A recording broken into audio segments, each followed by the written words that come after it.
Welcome back to my YouTube channel. We continue today with where we left off on firepower. Our heroes, because of their neglect, and partly because they were locked in battle, a living god, or should I say a living demigod, has been unleashed from his prison. If you're lost in a sauce, go check out our playlist on firepower.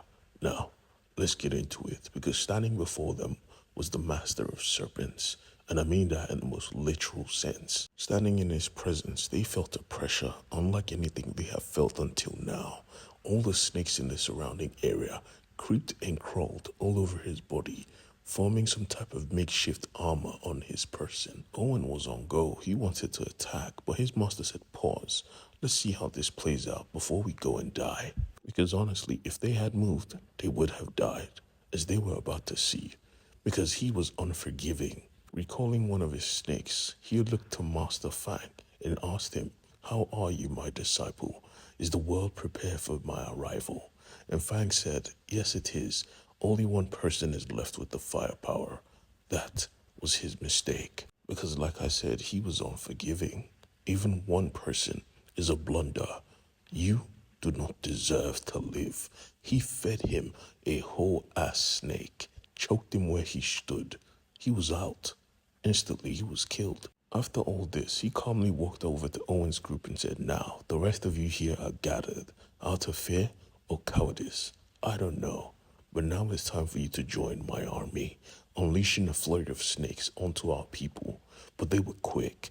They were ninja, Shaolin monks, assassins. After deflecting the snakes, they went for the master himself, but he was a warrior as well, dodging all of their attacks and still unleashing snakes at them. Unprepared for this move, they fell under his control, and he decided to even launch an attack on Owen himself. But Owen had the firepower.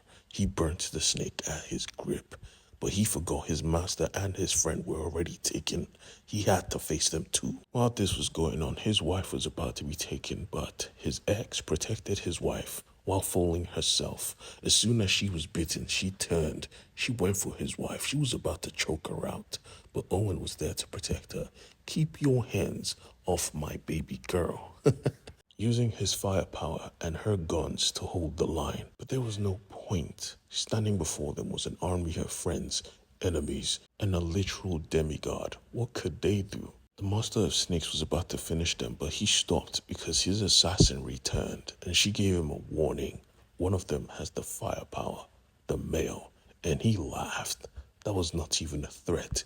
He asked Owen, show me what you got, and Owen unleashed fire at him. But he wasn't impressed.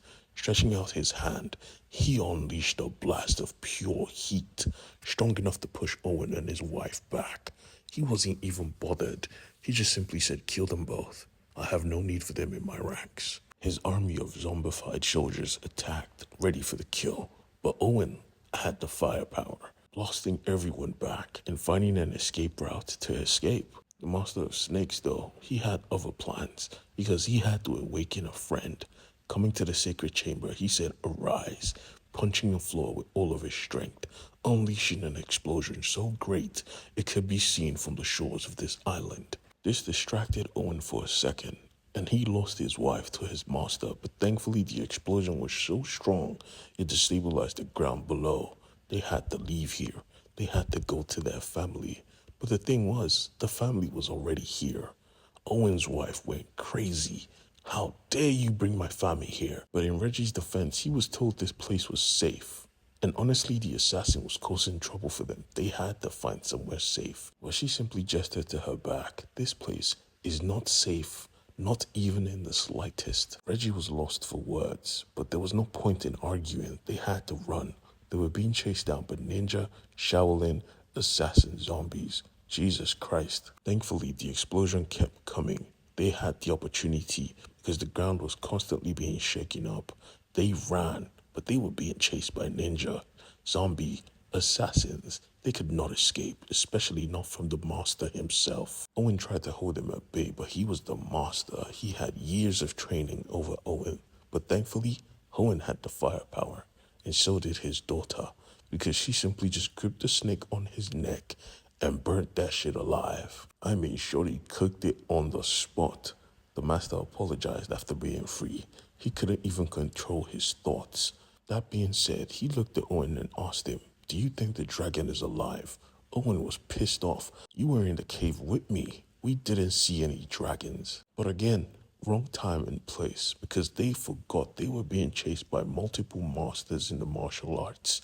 They didn't have time to have a conversation. Finally realizing that his conversation was putting his family at risk, he tried to use his firepower to clear a path, but he was stopped by his ex-girlfriend.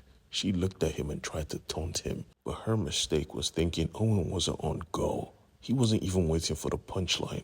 He was charging up his flames, and with one concentrated blast, pushed her back and roasted her snake in the process, freeing her on the spot. He didn't even wait for a thank you. He had to move. They ran because the earthquakes were becoming more and more. Rocks were flying, rocks big enough to crush a person whole. Thankfully, they still had a master on their side, and he practices punching rocks as a hobby. He shattered that shit with one punch. As everybody made their escape, Owen's son tried to tell him something though. He saw something in the smoke, but his father didn't want to hear it. His father was focused on saving everyone. He had a lot of shit on his shoulder today. And you wouldn't even blame him for being absent-minded, because he had his family and his friends to protect from a group of, again, Shaolin monks, assassins, and ninjas, all tracking them down with snakes on their shoulders who can track heat. Yeah, this was a big problem. Thankfully, the master had sharp enough eyes to notice a cave. They all went underneath it and huddled together for protection from the cold. Unbeknownst to them that they had a lot more stuff to be worried about. The master saw it first, and he called Owen to come see it for himself, because both of them were unbelievers. But now, they couldn't even deny it. The dragon was alive.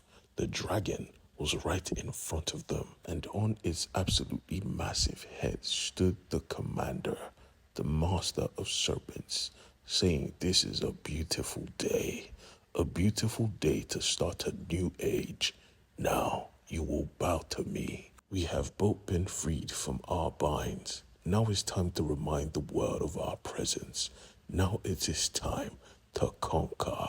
Owen and his family had to watch an absolute madman standing above a majestic beast, commanding and declaring that his next step will be conquering the world. And they had no more moves. What were they going to do? Chuck a fireball at a freaking dragon the size of a mountain? The only person who wasn't even shocked was Owen's son himself. He tried to tell them before that he saw the dragon, but nobody was listening. Absolutely nobody.